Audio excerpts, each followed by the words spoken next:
Very welcome back to the Lovin Dubai show. Today we are joined by one of India's most notable tennis stars who's only just relocated to Dubai to start the next chapter of her life. She is a Wimbledon doubles champion. She holds 5 major titles under her belt. We have Sania Mirza in studio. Thank you so much for joining us. Thanks for having me here.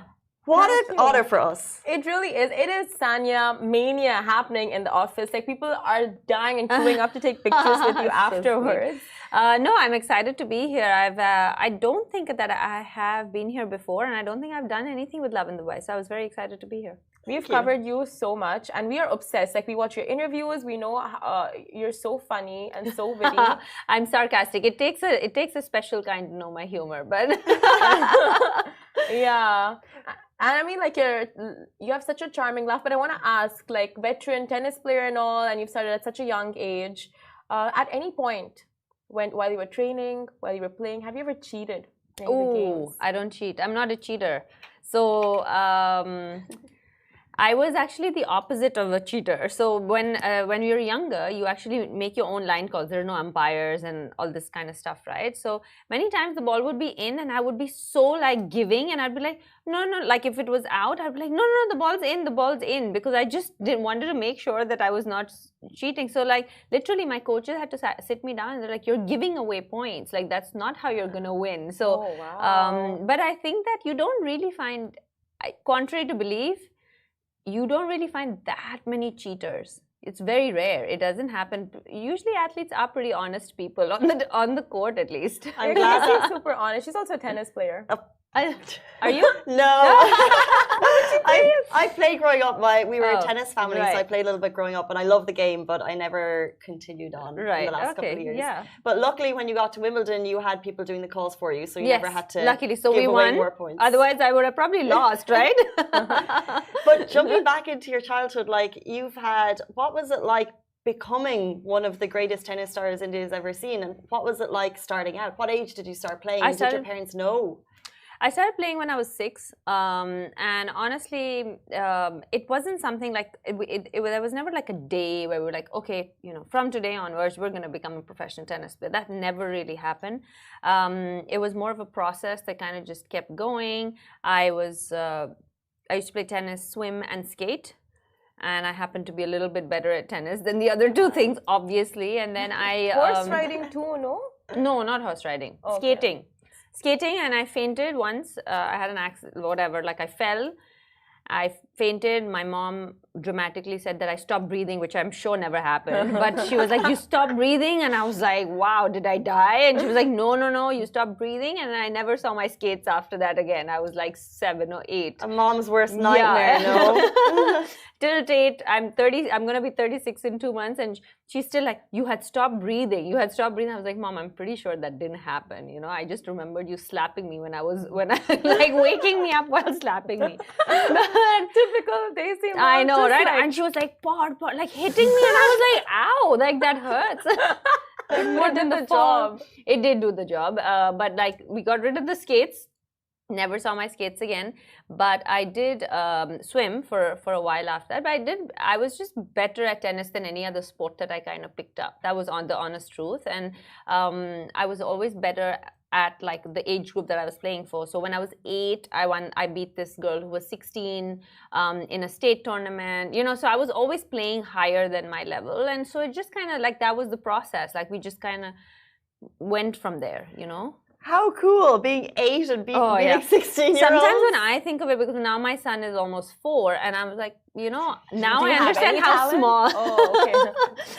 No, he's gotta beat these 14-year-olds. Yeah, I'm like, what are you doing? No, I'm kidding. Oh, please. I think she actually, like, do you have any talent? Show us something. Anything.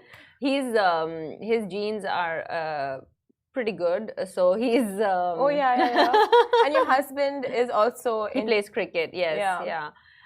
So my son has some decent genes, and hopefully he's going to transfer. Not that we we're both okay with whatever he does, sport or no sport, but it would be a pretty waste of a gene if he doesn't play sport, to be honest. No, but he does, like, whatever he picks up, he like connects straight away. He'll pick up a bat, he'll hit the ball like nobody's ever taught him. It's natural for him. So that's what it's normal for him. He's seen his parents do that all his life. So you always knew you had this inclination towards sports. When did you feel like you had a calling for tennis? You know, like it is quite an untraditional path, and your parents especially were okay then, 30 years ago, it was a very untraditional path, and my parents were actually very, very cool with it. And we come from a family of two girls, which was very different at that point. I mean, you sound like you're from India. Yeah. So, I mean, I'm sure you know what I'm talking about when I say that, like, there are certain cultural norms that are kind of defined for what a girl should or should not do. Especially, I mean, you're younger than me, I think, but I think there was, 30 years ago, it was very different. Sport only meant cricket, and sport also only meant boys playing it. Yeah. It wasn't something that girls took a natural choice towards. So it was different, and there were a lot of questions, and that's why when we did write my autobiography, it was named Ace Against Odds, because we were constantly against the odds, in everything that we were doing. We were questioned as a family, as our life choices, career choices, and people were like, oh, people are so obsessed in the subconscious with being fair. I don't know if you know that, but she probably does. And they were like, she's gonna get dark, and like, what is that? Like, it's a worry for people. Yeah. And my parents were so far ahead of their times, I should say. And we were very lucky to grow up in such a family where there was no disparity between a boy and a girl. There was no disparity as to what choices you could make because you were a girl or you're a boy. And look, the things that can happen when you do that, right? Ta-da! What's interesting? I said we were like a tennis family, and one of my brothers was quite good. So my mum would, carry him around the country, and we see the tennis parents always following. So like, did you have the same like mum or dad? And Serena Williams, like we saw like her dad was with her every step of the way. Did you have the same? Yeah, both my parents, and initially more my mom, then my dad, and then it was both. And look, tennis is a very even though the actual playing part of tennis is very individual, it is a hugely team sport, because without this team that you have, you can't make it, and that is a fact. And the playing on the court, that's 2 hours on the center court, is only what everybody sees, but all the back end that goes in it of years and years of hard work and sacrifice. And my mom, I remember, was 8 months pregnant with my younger sister. We were almost 8 years apart, and she used to walk me every day to go to the tennis court, because at that time also, like, financially it was not easy for us, because you're also in tennis, you're funding everything yourself. So it is a kind of an investment you're making without knowing what kind of return you're going to get, right? Like, if you study medicine, eventually you'll become a doctor, and then you go from there. But in sport, it's not like that. It's you put in all that hard work, you put in that investment, and you put all those sacrifices, but there's no actual guarantee of what's going to happen. You may or may not ever reach a stage in your life where you're whether you're famous or financially stable or whatever it is. And obviously I was able to do that, but the reason I feel, and we honestly believe that we were able to do that, is because we never really chased that. We were chasing the love for the game. We weren't really chasing the money or the fame, because nobody before me, I mean, let's be honest, there was no other tennis player that became this famous or this, never really got that, especially a woman. From India. From India, like from the subcontinent, you didn't really hear of a woman doing this and then being known for it, right? It was exactly. So it was not like, oh, we had a path to follow. We were just kind of breaking all these paths, so it's very cool to be the first to do all these things, but it's also very difficult because there's no actual path to sort of follow. You're making your own mistakes and going from there. We want to get some tennis tea, but before that, I want to ask, like, I wanted to use the word rebellious, but it's not really rebellious. You're very courageous with all the not actions, like whatever actions that you take, it's very different from the rest of the path. And like, for example, like, you've had a lot of hurdles as well, like you've had stalkers, this and that. Like, where does the courage come to deal with everything that you've dealt with, even with your marriage? I think it's my family, honestly. I think that we were always encouraged as two young girls, my sister and myself, to always be true to ourselves. And I think that is regardless of whether we were famous or not. And honestly, that was what it was. And whether I was famous or not, I would continue to make the life choices that I do make, because I feel that I need to be as authentic as I can towards myself. And I think that is the only way I know how to live. And when we all know, we do live in a bit of a man's world. So when a woman comes out and sort of says, no, this isn't right, and this is what I think I would like to do, which is different to what people are used to, you're labeled as rebellious. But honestly, I'm actually not rebellious at all. I was absolutely a bookworm in school. I was like this person who wanted to be never late, never absent. I was like this person who was so disciplined. So, and I was just never, Really? yeah. Because I got the sense that school wasn't, because a lot of like people in the I love sports school. industry. Actually, there was a decision in my life. I was around 12 where I was like, I had to start traveling. You'd know because you come from a tennis family. And when I had to start traveling, one of my concerns. My brother was good, and there was lots of traveling around the country for when about, you're so for young, about 2 years. you start traveling. But like, I literally was like, should I play tennis because I have to miss school? Like it was that was a very important decision for me. And actually, my headmistress was the person who told me, "Well, you're so good. Like, what are you doing?" And actually, when I went to play, I won the nationals in under 14, under 16 when I was 12. And if it wasn't for her. Honestly, I would not have taken that step because I was like, oh my God, I'm going to lose my... I was a geek. Like I was really... I know a lot of people don't think the way that I am, but I was really a geek. Yeah, no. You can speak to my headmistress. If you want to like verify. Speaking of like against the odds, do you think choosing school over tennis, do you think that was the biggest challenge? Or you sometimes see these people who have these amazing careers and you don't really know what goes on behind the scenes. So what has been the biggest challenge of your career? I think it's difficult for me to pinpoint a biggest challenge. There've been a lot, but I think that one of the bigger ones, one of the decisions was that, right? Like, especially for an middle-class Indian family to say we want our girl to not like concentrate on school, even though I finished regular school and I did the entire thing and I went to college, but like, to say that, okay, this is a back seat and tennis is going to take the front seat was a big step. And honestly, all that credit goes to my parents for having that belief and having that belief to stand in front of people like the aunts and uncles of the world and say that, no, this is what we want for our child, if this is what she wants, basically.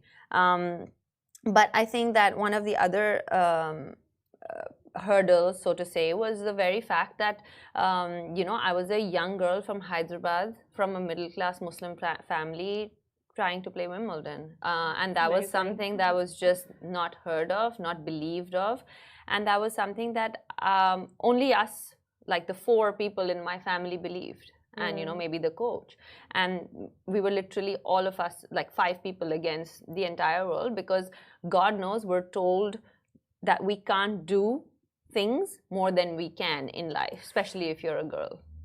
Yeah, and that's so powerful. Exact show cut we have. But it's very what's the word, like I can't think. Okay, Roger. There's some language. We're like sisters at this point. The goosebumps took over. We want to talk about Wimbledon for you, and kind of would you say that the win was the peak moment, or is there like every moment is a peak moment along the way? I think that, I've had a career span over almost 20 years. I turned pro in 2003, so my professional career has been for almost 20 years now. And probably there were a few peak moments in those 20 years, and it's a good problem to have, to not be able to pick one. Definitely Wimbledon was a moment that is a dream for every athlete, tennis player who picks up a tennis racket, right? The goal and the entire being revolves around, I want to play Wimbledon and win Wimbledon. Play Wimbledon, forget win Wimbledon. Yeah, of course. And when you get to do that, and I did that in the juniors first, and then I was able to do that in the main event later. But getting to number 1 in the world was something that was for me, one of the other peak moments of my life, because not many people get to say they're number one in the world at what they do. You know, I stayed there for almost 2 years, you know, over 90 weeks. It was incredible, right? I mean, it was incredible to be the first female athlete from the subcontinent to be able to do that, you know, not just get there and leave, but actually dominate for that long. So these are the moments that, you know, sort of what defined me and my career. You know, winning 9 medals at Asian Games. I mean, these are moments. I won my first medal when I was 15. So I'm saying, like, you know, even though people kind of, Wimbledon kind of takes the highlight of it, but there are so many of these moments of like that I have kind of defined where I am today and who I am today. And to be able to, again, like I said, it's a good problem, like for me to say, oh, I don't really know which moment will I say was the most special for me, but like all these moments accumulated together. And who's your best on-field pairing with? And that too, knowing how witty you are, just have you had any beef with any of the other tennis players, especially when you do that, you know, the back and forth of not ragging? What was it called? Not ragging, right? Like you have this thing that you do on court. You mean sledging? Sledging. Not in tennis. We're a very proper sport. We don't sledge. Oh, that happens in cricket a lot more, because there's a lot more closer contact, right? Like we're not really in that. You've never thrown your racket at one of the. I would be thrown out of the court. No, I'm pretty calm on the court. I mean, I had my moments when I was a teenager. I'm sure, you know, I was a bit more brash, but I'm pretty calm as a person. Your best pairing with? My best pairing was with definitely with Martina Hingis, right? Like that's we went on to win almost over 40 matches together in a row. We didn't lose for like 6 months. Literally, we were dominating the world of women's tennis. So for us, we both, you know, still say like we were each other, even though we might have won tournaments without each other, but like together, it's just we were really we felt like it was magic at especially those 6, 8, 10 months. You know, we won Wimbledon, we won US Open, we won the World Championships. In between, we won about 7 more tournaments, and then we won Australian Open all in a row together. So I mean, that kind of stuff you don't really feel and see many, you know, very often. And what was the relationship like behind the scenes? You know, like do you train together? Like do you totally go all in on this? Yeah, you have to, because, you know, honestly, a doubles partnership is like a relationship. It is like a marriage, and you have to make it work as if, you know, off the court, if you want to be on the court together, because there are so many emotions that you are sharing on the court.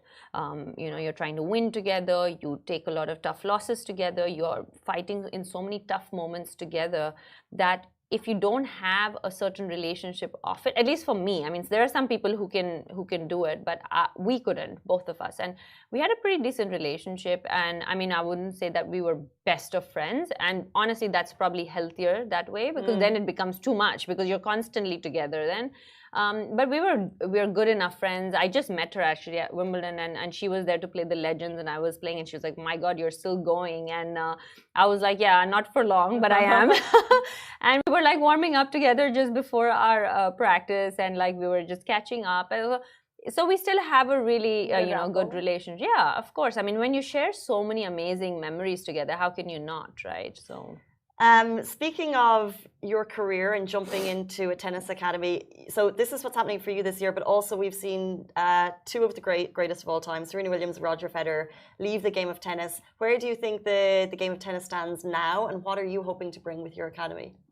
Well, I think that to answer your second question first, I think that Serena and Roger both leaving in the same year has been devastating for everybody, to say the least, including themselves, the way that they have reacted. But these are moments that you can just see the kind of love and respect everybody has for each other as tennis players. I mean, the fact that Rafa was sitting there and absolutely bawling. I mean, it looked like he was retiring, you know. But the fact is, like, imagine having your biggest rivals retire, and you're feeling sad, like so sad about it. Isn't that amazing? So that's some kind of respect they commanded from their compatriots. And you know, there is no doubt that both of them were or are the greatest of all time. I mean, there's no there's no question about that. You can always debate who's greater and who's not in terms of the other three guys involved, but you know that these are some of the greatest of the game and sport. It has been an honor to play in the same era as them, with them, against them. It's been really fun. I mean, I've had the opportunity to play with Roger. I've had the opportunity to know him. I've played against Serena. So obviously it's been really, really cool. And yeah, I mean, I think, but tennis, where tennis stands is, I think sport is always going to be bigger than an individual. So nothing really stops, right? People still keep going. Novak Djokovic still chases his dreams, and Rafael Nadal keeps chasing his, and so on and so forth. So, tennis or sport doesn't stop because of people, but, the fact is that it's going to miss them. Mm-hmm. Your first question, my tennis academies. So basically, like I said, I've been in and out of here for 12 years in Dubai. Obviously, because I was playing, it was not easy to commute a lot. So I used to spend maybe 3 or 4 months here. But I've been a resident of here, if that counts, for a long time. But over the last 5-6 years, I've spent a lot of time here. I was pregnant, and then COVID happened, and also I'm reaching a stage at the end of my career, and my priorities have changed and are changing, and there's a time to sort of do everything in life, I feel, and I feel that it's time for me to move on. I don't know the exact date of when it's happening, but I'm nursing an injury right now, so hence that I don't know. But so the plan was to try and give back to the sport, to be very honest. Dubai has been my second home for a very long time. We already have a flagship tennis academy in Hyderabad.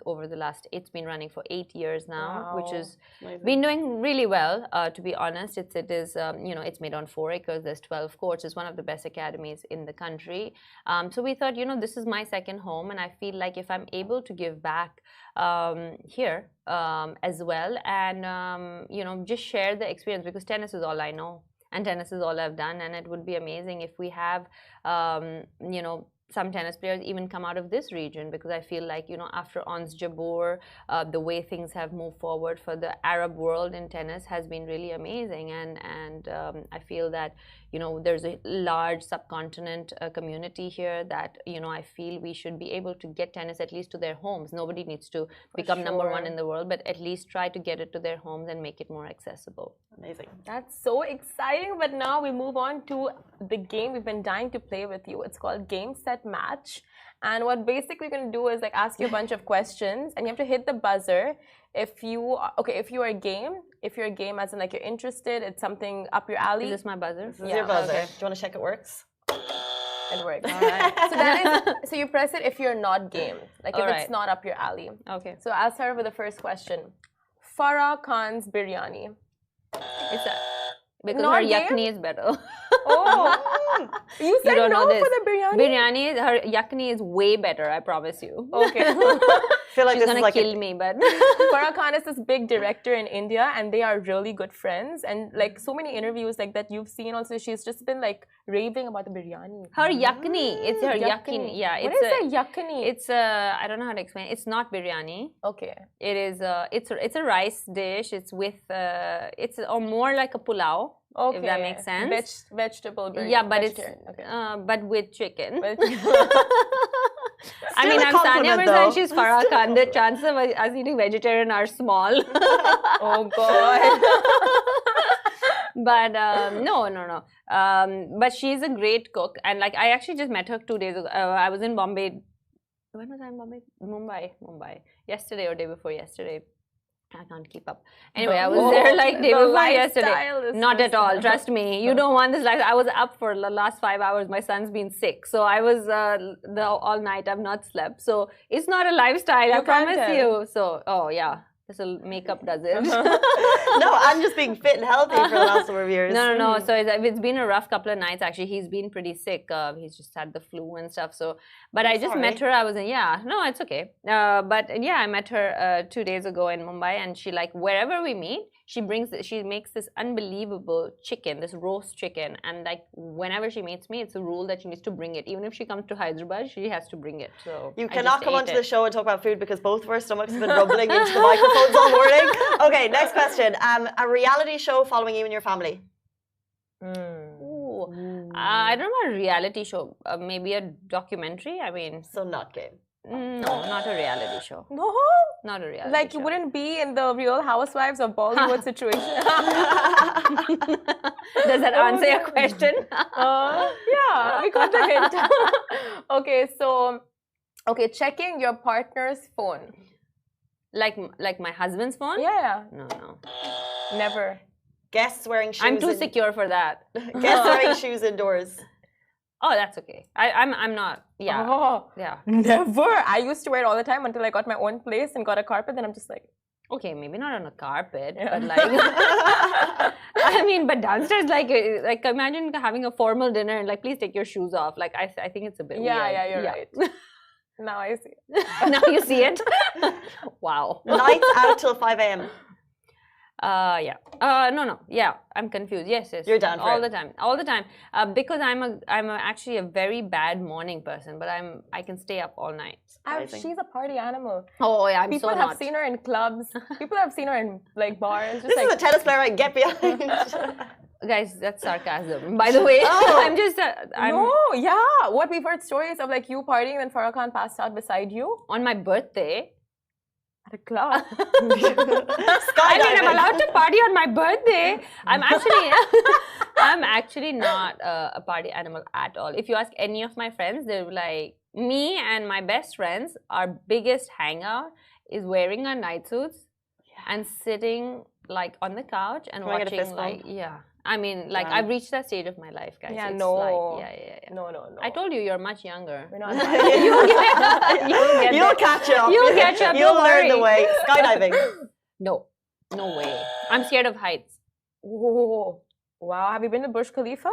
I have, Okay. but I'm scared of heights. Okay, so no skydive and all for you. What is next on the list? Okay, I'll ask. Okay, letting the bride pick matching outfits for the bridesmaids? Yeah, that's fine. Yeah. Yeah, I'm not so. Release a tell-all memoir. Yeah. Again. Yeah. I would. Ouija boards. You know, like the one where you call out ghosts? Anything to do with the supernatural? No, Solid. not your Solid. Sania Mirza, you've been an absolute star. It's been a true honor to have you on the show and to learn more about your story. A phenomenal tennis career, and thank you so much for joining us. Thank Really. you. Thanks for having me. Thank you so much, you guys. Catch us same time, same place tomorrow. See ya.